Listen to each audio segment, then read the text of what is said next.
জয় মুর্শিদ কেবলা।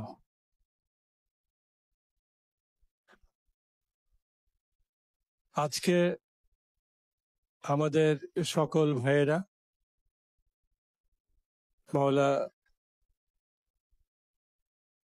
মাওলার সকল সন্তানেরা একত্রিত হয়ে এই অনুষ্ঠান আমরা পালন করছি। আমাদের এই অনুষ্ঠানের সকল আয়োজকরা, এখানে ভলান্টিয়াররা এবং অন্যান্য সকলে যারা কাজ করছেন তাদের সকলকে শুভেচ্ছা জানাচ্ছি, এবং যারা দূর দূরান্ত থেকে এসেছেন সারা বাংলাদেশ থেকে তাদের সকলকে শুভেচ্ছা জানাচ্ছি। এত সুন্দর একটা মিলাদের পর, মাহমুদুল হাসান সাহেবের এত সুন্দর একটা মিলাদের পর আসলে আর আলোচনার কিছু থাকে না, এটাই সমাপ্ত হওয়া উচিত ছিল। তারপরেও আনুষ্ঠানিকতার খাতিরে আমাকে কিছু বলতেই হয়, এই জন্য আমি 2 মিনিটের জন্য কিছু বলবো। আমাদের বক্তাগণ অত্যন্ত প্রাঞ্জল ভাষায় বিভিন্ন ব্যক্তি বিভিন্ন দিকে দিক নির্দেশনা দিয়েছেন, আল কোরআন থেকে, বর্তমান প্রেক্ষাপট থেকে, এবং ধ্যান সালাত বিষয়ে, এই সকল বিষয়ে আপনারা শুনেছেন। নতুন করে আমি আর কিছু বলতে চাচ্ছি না।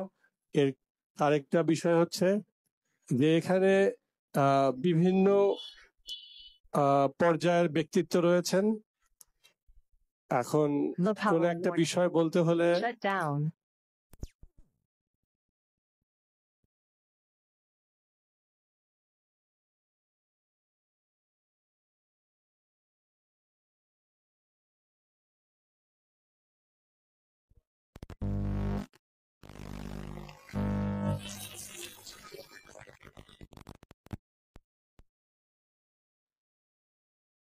এটা এমন বালফিল্য কেন কথা হচ্ছে। সো বিষয়টা দাঁড়াচ্ছে এরকম যে বিশাল জনসভায় যখন মানুষ বলে তখন হাত উঠিয়ে এমন কিছু বলে যাতে সকলে উজ্জীবিত হয়, এবং সেটা মিলাদের মাধ্যমে হয়ে যায় এবং হয়েও গেল।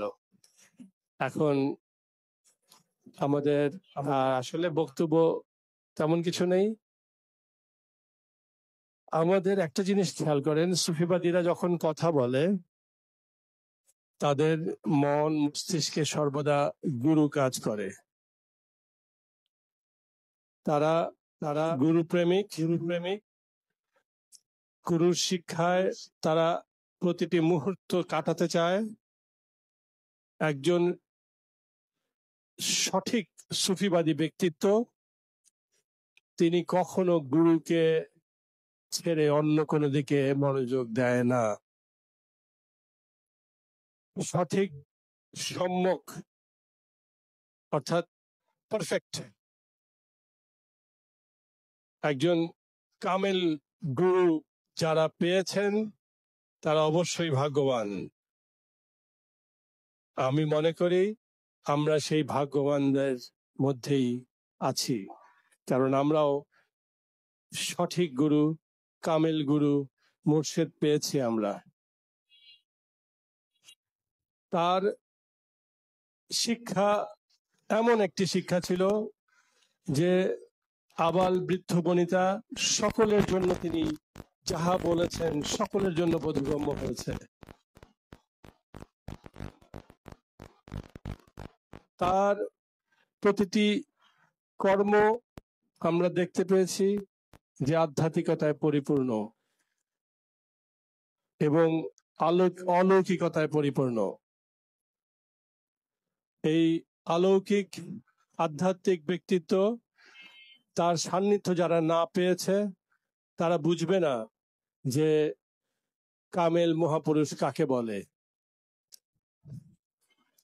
আর যিনি কামেল মহাপুরুষ পেয়েছেন তিনি তার চরণে নিজেকে সমর্পণ করা ছাড়া আর কোনো উপায় থাকে না, আর কোনো পথ থাকে না। সেটাতেই শান্তি, সেখানে সেই চরণেই সবচেয়ে শান্তি পাওয়া যায়, যার অভিজ্ঞতা আমাদের অনেকেরই হয়েছে। আমার বক্তৃতা দেওয়ার কিছু নেই। আমি শুধু আপনাদের কাছে অনুরোধ করব, প্রত্যেকে আপনাদের নিজ নিজ মুর্শিদ কেবলার চরণে সঠিকভাবে নিজেকে সমর্পণ করুন, উদার করে সমর্পণ করুন, কোনো কিছু রেখে নয়, মাথায় অন্য কোনো চিন্তা রেখে নয়, সমস্ত চিন্তা তার দিকে মনোনিবেশ করুন। তাকে জাজমেন্ট করার চাইতে তার প্রতি সমর্পণ করাটা হচ্ছে সবচেয়ে বড় কাজ। আপনারা জানেন আমরা এই এই এই ধরনের কোনো অনুষ্ঠানে আমরা এই সবসময় একটা ধ্যানের ব্যবস্থা রাখি। আমরা ধ্যানে চলে যাব, সময়টা একটু বেশি নিব, কিন্তু প্রত্যেকে ধ্যানে থাকবেন। ধ্যানের প্রারম্ভিক অবস্থাটা হচ্ছে পারতপক্ষে চোখ বন্ধ করলে সবচেয়ে ভালো হয়। চোখ বন্ধ করে ধ্যানে থাকলে সবচেয়ে ভালো হয়। আর এই নিজের দিকে নিজে মন রাখবেন, মনটা যেন সবসময় নিজের মুর্শিদমুখী থাকে, মুর্শিদের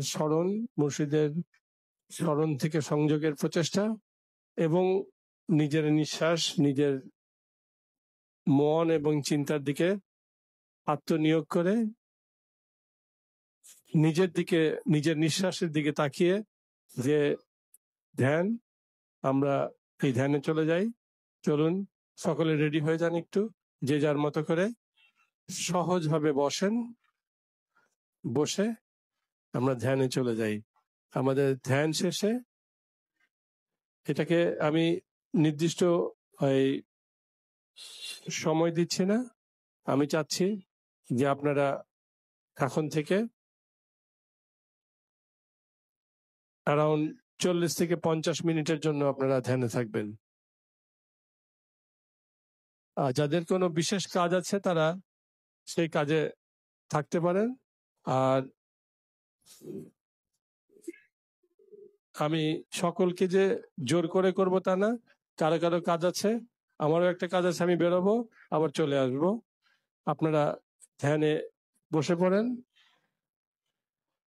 সকলে নিজ নিজ মুর্শিদকে নিজের এই চোখের উপরে স্থাপন করে চোখ বন্ধ করে তার চেহারা স্মরণ করেন। ধীরে নিঃশ্বাস নিয়ে মুর্শিদের স্মরণে থাকেন। আমরা জয় গুরু বলে এই আনুষ্ঠানিকতা শুরু করছি, আবার জয় গুরু বলে এটা সমাধা করব। জয় গুরু।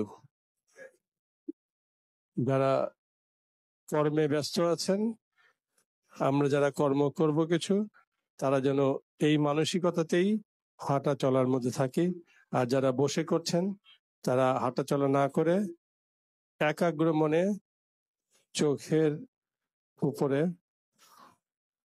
কপালের কাছে নিজের মুর্শিদের চেহারাকে স্মরণ করেন। জয় গুরু, জয় গুরু, জয় মুর্শিদ কেবলা।